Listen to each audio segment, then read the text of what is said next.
take the Gatot and the Harith. The reason you take these together is because the Avatar, the Guardian, is really good at denying Zaman Force away.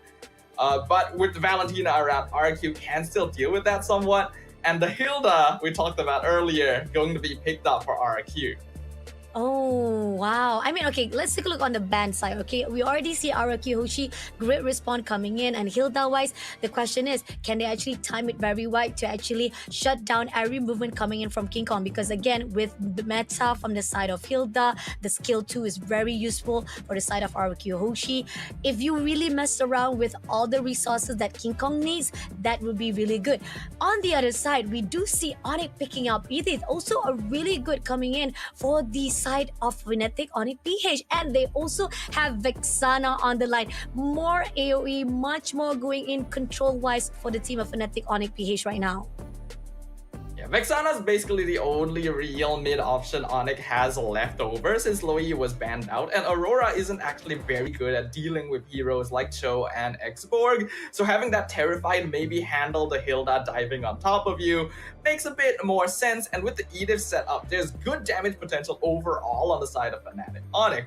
RQ Hoshi going to give Skylar his classic Claw though. So they are leaning more into late game scaling and just expecting the pressure and hold the early stages with the Hilda and Export. Oh, I do agree on that. Seriously, Araki Hoshi so far right now, really good response. It's just how they gonna be able to control all the aggression that will be put out by Fnatic Onyx Philippines for the time being on the early mid. That's the crucial point right now, because we are going to see the fight. This is the first series, the big series of our 2-0 bracket between Indonesia versus Philippines. It is going to be Araki Hoshi versus Fnatic Onyx.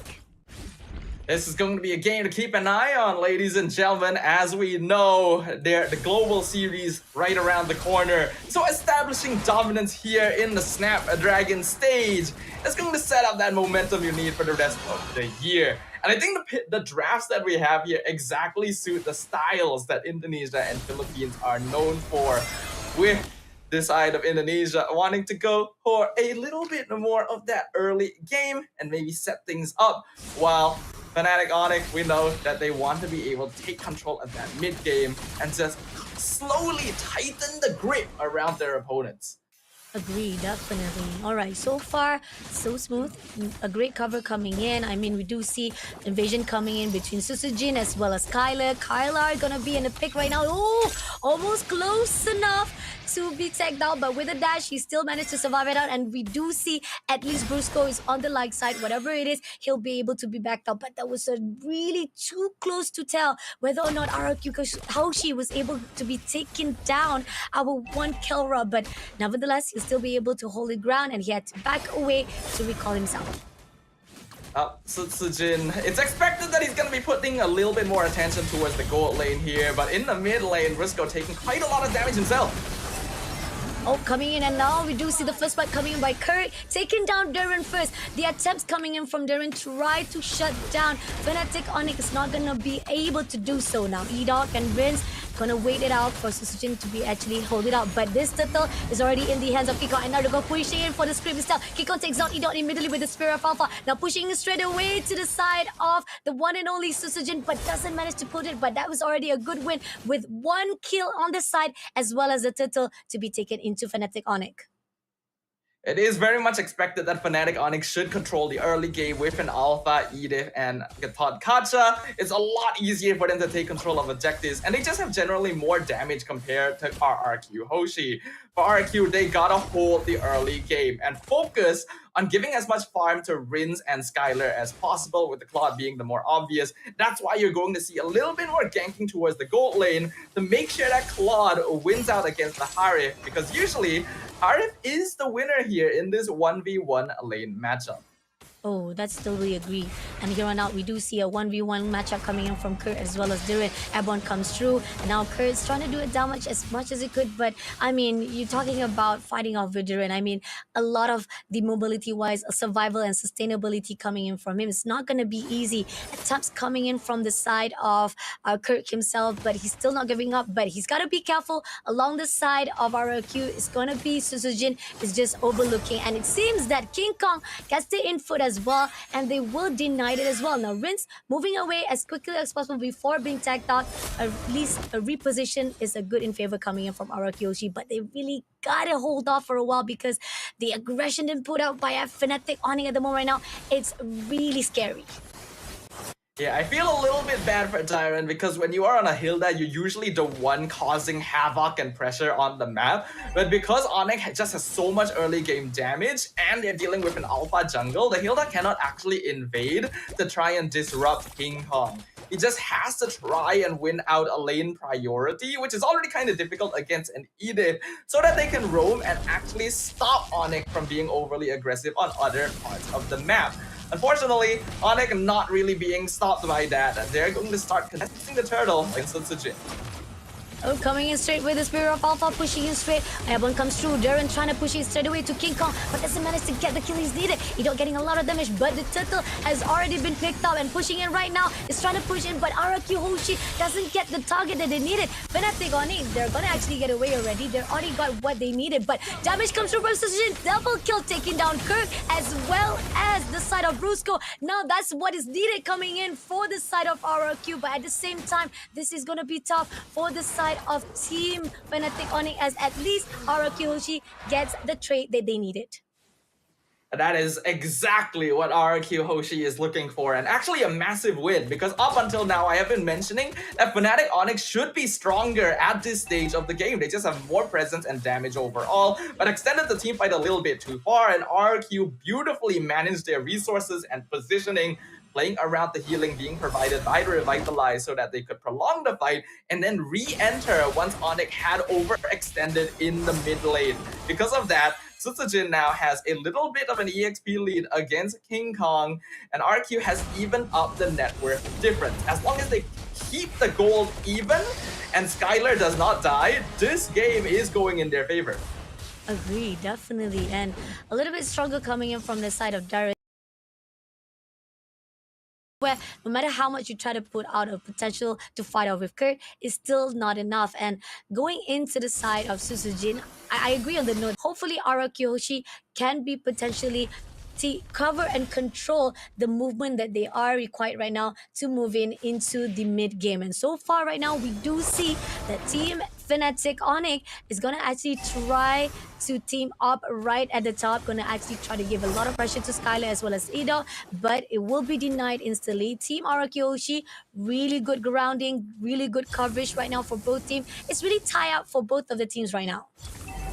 Yeah, like we mentioned, gold lane going to get a lot of attention to it, because if Onyx can unlock Kelra and have him start gaining gold from assists, it accelerates their snowball so much further while stopping Skylar. But RQ not letting that happen. Oh, they're not letting it happen as well. They're contesting for the turtle as well. Dari coming in for the push of Brusco. Susujin takes down and get the turtle instead. But at the moment right now, they will be trying to go in for the skirmish. Not done yet. Going in for the push to the side of Rinz. Rinz had to pull away with Susujin having so much damage to put out. They had to reposition, but it's a good move. Skylar almost been tagged out. Now Dirin coming in for the backline. Did manage to take down. This is Zaman Force coming through, and Rin takes down Kilra immediately. Now pushing on straight. Dirin doesn't have much damage, and they had to pull away. A really good win, but Super Frizz comes along with the trade, and King Kong shuts down Susujin immediately with what cost they have. Even though getting the turtle is a 2 trades coming in from the side of Fnatic Onyx, but Dirin, he seems like Kurt trying to get as much as kill as possible. He wants to go in for the push, but still, it was a good cause. They still managed to push away without any casualty, but the trade is still the same for Fnatic Onyx as well as Philippine. Yeah, that trade initially looked incredible for RQ Hoshi. Again, beautifully managing their positioning, but this time it was them who prolonged the fight a little bit too far and underestimated the DPS. Oh, coming in for a fight as the moment right now. We do see Katokacha coming in, but at the same time, it's not gonna pull anything with that Avatar Guardian. Team Fnatic Onyx will be able to pull away for those fight. Even despite the fact that RQ Hoshi was not been pulled in, but at the same time, RQ Hoshi great position, great respawn wise. So far, they know how to actually have a really good space between Fnatic Onyx, and that's what is needed. Even on the ground wise, they did manage to actually trade off between the two turrets from the top as well as mid lane. Here on out, Team RQ Hoshi, at least on the cover ground of the map, is still in their hands. Even though Onyx was able to get some good kills in that previous fight, remember the win condition we mentioned. As long as RRQ Hoshi keeps the gold somewhat even until the late game, they are actually in the lead. And the goal difference right now, very, very small. Only about 1,000 in favor of Fnatic Onyx Philippines. In comparison, RQ will scale way better, and they're gonna play for that timing. Oh, they're gonna pay from starting. Avatar Guardian coming in for the push. At the moment right now, King Kong had to pull his, but so much damage coming in. But Skylar takes down Sprints immediately and Riz shuts down Brusco. Kara been stuck in the middle, will be taken out by Ito with the Wings of Dragon. But King Kong trying to survive with the Spear of Alpha, trying to move away. But Riz taking out Kurt, and it's gonna be Darren to push in with the last explosion, shutting him down with the sacrificer kill. But that's needed already from the side of RQ just to take down, getting the team wiped out. Desirable in RQ Hoshi hands. Fnatic Onyx went for a slightly over-aggressive position around the Lord Pit. At this stage of the game, it's understandable. They still have control, they still have damage, but RRQ, I've been seeing their micro movements, and it has been very, very impressive the way that they're dodging Avatar the Guardian every single time, making use of iframes, and Edok as well, finding Super Prince in the backline and kicking him into the blazing duet, thereby funneling the entirety of Fnatic Onyx into a small area where Skylar can do the most damage. He also now has the most gold in the game. RQ, with a 2k net worth lead now at 10 minutes, are very poised to take this game if Onyx are not able to find an equalizer. Now let's see. They're gonna go in straight to the bottom side. Doesn't spot anyone. It seems that Edo trying to find a way to actually go into the backline first of all, but at the same time will be denied by Super Friends, not allowing any extension coming in from the ROQ Hoshi. Lords is marching in, King Kong right at the front side. It seems that Darren will be at the backline. Doesn't spot anyone just yet, but they don't know who they want to go in. Rinse, overlooking straight, try to pull away, but Skylar takes down the turret immediately, but they deny it. They're actually having a little bit of hesitant, try to pull in into the Fnatic Onyx, and this is the reason why Fnatic Onyx having a really good defense wise so far. And Team Arakyoshi, they couldn't find the opening they needed, so at least on the side of Fnatic Onyx, they still be able to neutralize all the lords and the wave that coming their way. But they're not able to neutralize the gold advantage. RQ is now controlling the entirety of the map, and they have successfully taken every exterior tower from the side of Fnatic Onyx, leaving only the inhibitors behind. While Onyx is pretty strong as a 5-man death bow, RQ Hoshi's lineup is designed quite well to be able to split up the map and even play for pickoffs. So they're going to continue doing so and see if they can bait out individual members of Fnatic Onyx. And if they're able to continue doing that, it's going to be quite difficult for our Filipino champions. Let's see. King Kong trying to find a way to break to RRQ.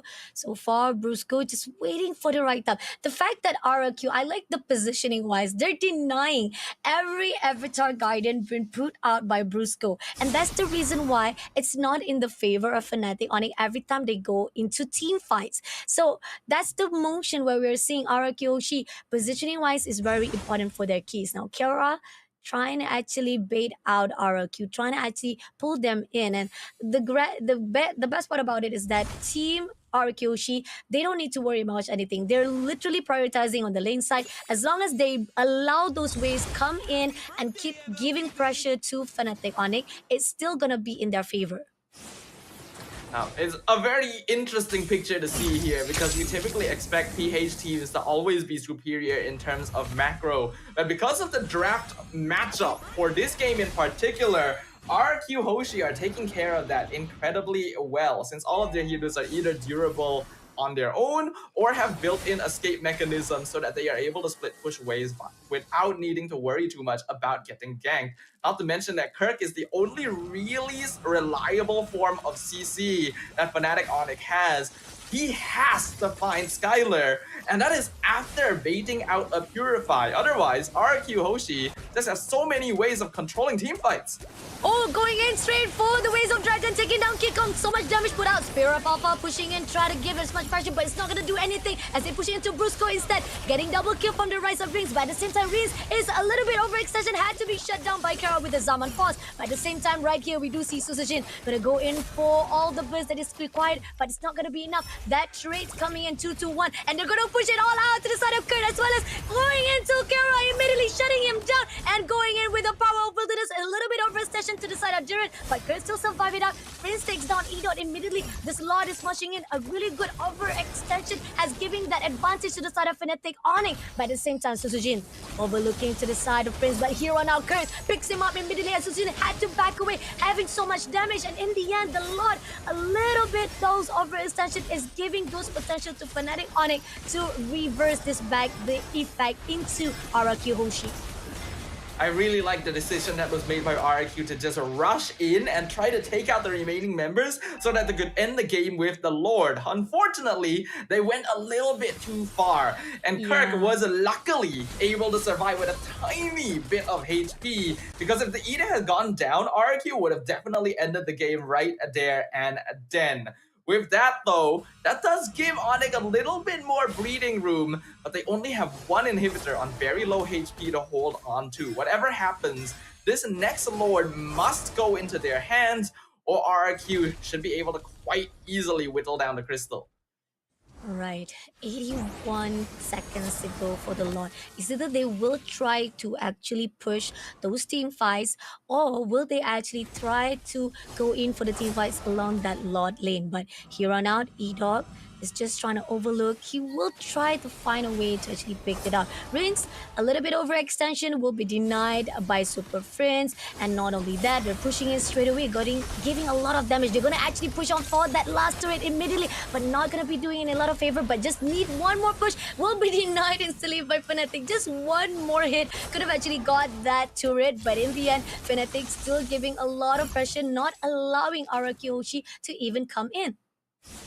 Yeah, Skylar tried to go in with the VMI for one last hit on the tower, but we have to remember, in the patch, they updated the tower so that they are just super tanky if you don't have minions nearby. In the past, a single hit would have actually taken that down, but that's no longer viable. Regardless though, I think RQ are in a very, very comfortable position. Right now, Skylar going to be doing a lot of damage, and because there isn't enough ways for Fnatic Onyx to force out his Purify, he can actually position himself very aggressively without needing to be worried about being CC chained. He has 0 deaths so far, and the Lord is coming up. Fnatic Onyx need this, or they need to at least slow it down. With only one tower standing, if RQ pushes in with this and a Claude, the game is basically over. It is coming in right now. We do see King Kong trying to push into Jiren, but at the same time, a little bit overextension coming to E-Dot with the Waves of Dragon. Didn't pick up anyone, but Skylar will be able to take down Kurt first of all, and getting double kill to the side of Brusco. Susujin take down Killer immediately, and King Kong, the overextension that was done by the side of Fnatic Onyx, will be punished from RQ Hoshi, and unfortunately, they will go in straight into the grounds of this side. Despite the fact Jiren had to be sacrificed, but it's already a done deal for the side of Team RQ Hoshi. They will be able to get this first game in the hands of Indonesia. An unexpected result, but one that we already considered as a possibility. Both